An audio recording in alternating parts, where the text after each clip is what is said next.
It's the first game of the year, and the New England Patriots probably had the biggest disappointment that we might see the entire season. Welcome into Patriots Today by Chat Sports. I am your host, Brett Alper, and it just overall was not the Patriots' day. Everything that we expected them to do leading up to this, they didn't, and that is why they fell to the Las Vegas Raiders 20-13. It was Mike Vrabel's first game as the Patriots head coach, and they did not succeed well on the field whatsoever.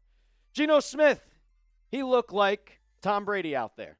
24 receptions, 24 completions, 34 attempts for 362 yards, 1 touchdown, 1 interception. It just was not a good look for the Patriots at all. It felt like the defense really could not get pressure on him except for maybe Harold Landry. It looked like that the corners were struggling a lot. There was at one point that Brock Bowers got hurt and he was out for the game for the rest, but it didn't matter. Why? Well, because their backup tight end, Michael Maye, was doing just as much as we saw Brock Bowers doing. It just overall was not a good game for the New England Patriots. And it has me starting to raise a bunch of questions about this team. You finished with 13 points. And you also didn't score in the second half until there was about a minute, 19 seconds left on the field where you kicked a field goal on 3rd and 10. It was an ugly second half. I hated everything that I saw about this game. There was at one point during the second half when it started that the Patriots went 3 and out 4 straight times. And then you finally got that first down, and immediately you got to a 4th down, and you ended up punting. It was not an ugly game. It was not a good-looking game. And I was expecting a lot more from the Patriots. And I think a lot of you guys were expecting more from the Patriots. So I'll ask you guys, just grade the overall game. What was your grade? Because I'm giving the Patriots an F. I don't think you can do anything better than an F. And I know some people during the live stream, they were talking nonstop about Drake Maye, saying, oh, he's not good, like he's been put on fraud watch. He can't find his man. He missed a lot of throws. I'll say that. He did miss a lot of open throws. But a lot of the times, there was no one getting open.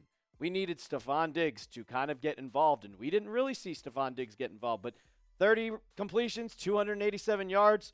What you need is the defense to play better. You need the offense to get open, because the only player that was really open on the field was 2 guys, Kayshon Boutte and Hunter Henry. Kayshon Boutte, we kind of expected that he was going to have an amazing kind of breakout year. We saw how good he was in training camp. Didn't see much in preseason because they didn't play much. Well, maybe they should have, but he came out on fire. He came out with 4 catches in pretty much the first quarter or the first quarter and the beginning of the second quarter. Ended with 103. But the Raiders, they went into kind of just halftime adjustments. They locked down Boutte. They said, all right, we're not going to let him get open the rest of the way. People wanted to see a lot of Stephon Diggs. And, I mean, it was his first game coming off an ACL tear. I didn't expect him to even be ready week 1.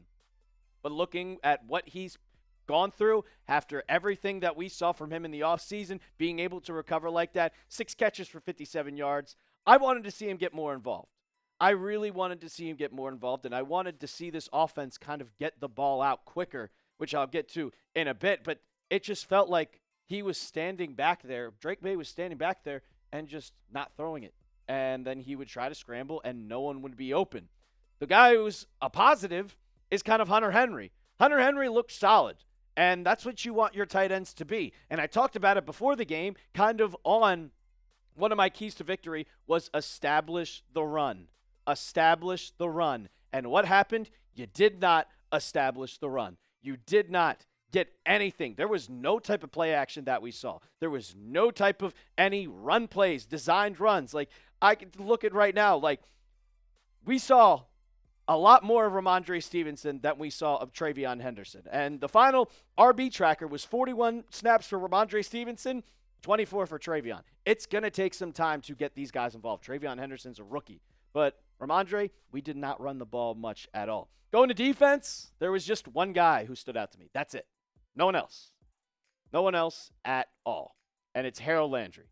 5 tackles, 3 for loss, 4 QB hits, and like 2.5 sacks. He was unstoppable on the field. He was getting pressure to Geno Smith. But unfortunately, the cornerbacks and the safeties, which we'll get into, like the safeties have some problems. And the one big thing about the Patriots is they cut Jabril Peppers literally last Friday. Not the Friday, but the Friday before.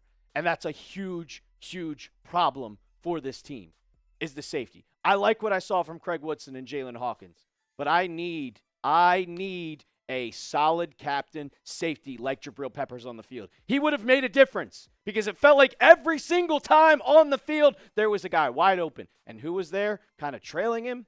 It was Jalen Hawkins or Craig Woodson. And that's not what you want to see when you had a guy that was a great player in Jabril Peppers, and it annoys the hell out of me that they cut him because there was no need.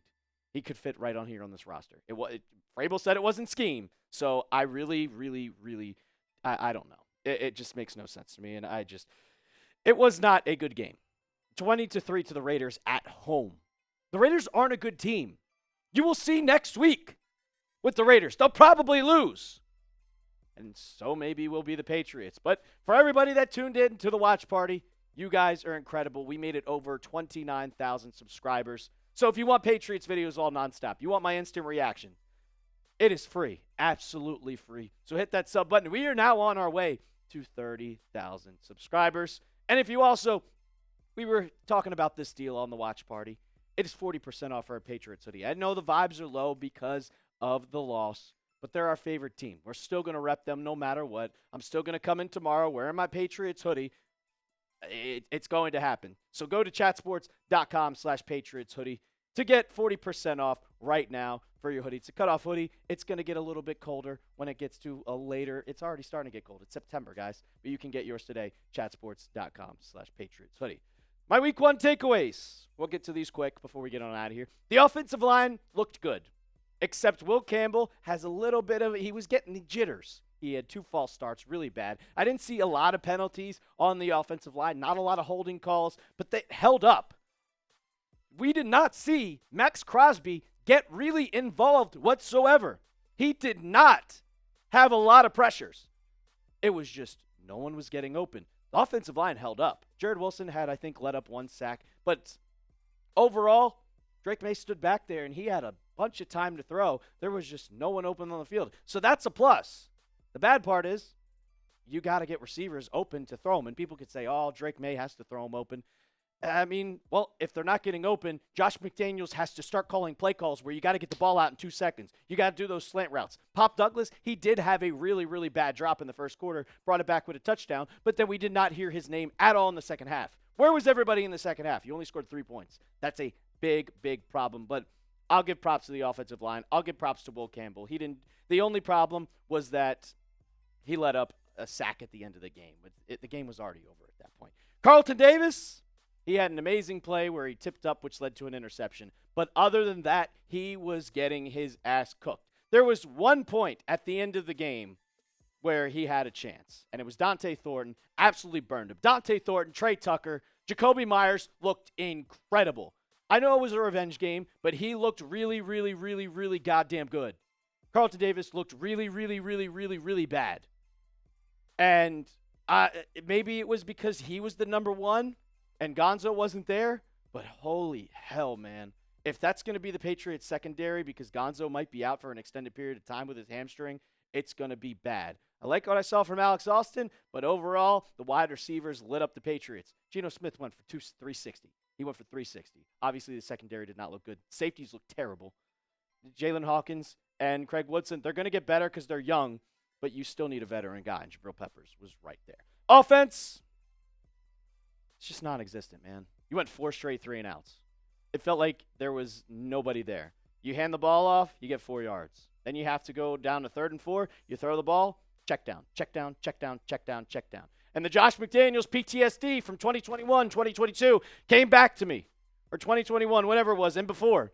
First down, screen. First down, screen. First down, screen. It was infuriating to watch. You got to call better plays, Josh. It's 2025. You don't have Tom Brady anymore. You don't have Tom Brady anymore. I don't know if it's a offensive problem, a skill gap, or if it's just him. But it was a major problem, and the offense was non-existent in the second half. The Raiders, with a good coach like Pete Carroll, made halftime adjustments and absolutely locked down the Patriots' offense. Drake May didn't do anything, and the wide receivers didn't do anything. My last one, well, second to last one, Harold Landry, absolute dog. What great signing by the Patriots to bring him over. Had a career high in sacks at 2.5. He was also getting all over the field. The only positive thing about that defense was Harold Landry, and it feels like he's going to be one of the top guys on the team. Kayshon did well. We saw Christian Barmore a couple of times. Didn't really see Milton Williams much at all, which, you paid him all that money. He's got to look a lot better than that. It's just overall bad game. My last one, because it was a bad game, and I think the Raiders are not good. I don't think the Raiders are a good team. They're in the AFC West. They're not making the playoffs, man. They're not making the playoffs. Are the Patriots a good team? Are they a bad team? I don't know, man. The vibes were high. You looked really good. We saw the joint practices with the Vikings. The offensive line looked suspect, but everybody else looked really, really well. We thought this defense was going to be a top 10 defense going in. Well, you just let Geno Smith and Trey Tucker, Dante Thornton light you up. Brock Bowers got hurt. Brock Bowers didn't see the field on the fourth quarter, and Michael Mayer came in and lit you up. So, obviously, it wasn't Brock Bowers. Well, obviously, he's a great player, but if your backup tight end, who's an average tight end, is light you up, there's a big problem. And I will say, at least you're not Miami. You are not Miami because they lost literally, 30-6? It was 33-8. The Colts beat them 33-8. So at least you're not Miami. But the Patriots, they might be a bad team, and we might need to take our expectations from 9 wins back down to 7. Maybe even 6. Overreaction, but week 1, this was kind of a must-win because Raiders, Patriots, 2 teams that were really bad last year and kind of had to show themselves that they were going to be a better team in 2025. And I'm not going to say the Raiders look good, but the Patriots looked awful. So I'll ask you guys before we get on out of here, are the Patriots a bad team? Give me a Y for yes. Give me an N for no. I don't know yet. Give me 2 weeks. If the Patriots lose in Miami after that debacle that we saw for them against the Colts, then, yeah, you might have to reconsidering everything about this team, and it's going to be a long, long, long year. But we will be with you guys, if it's a long year, every single day of the way, making videos. We are going live on Wednesdays. We are going live on watch parties. So make sure you hit that sub button. And as always, let's go Pats.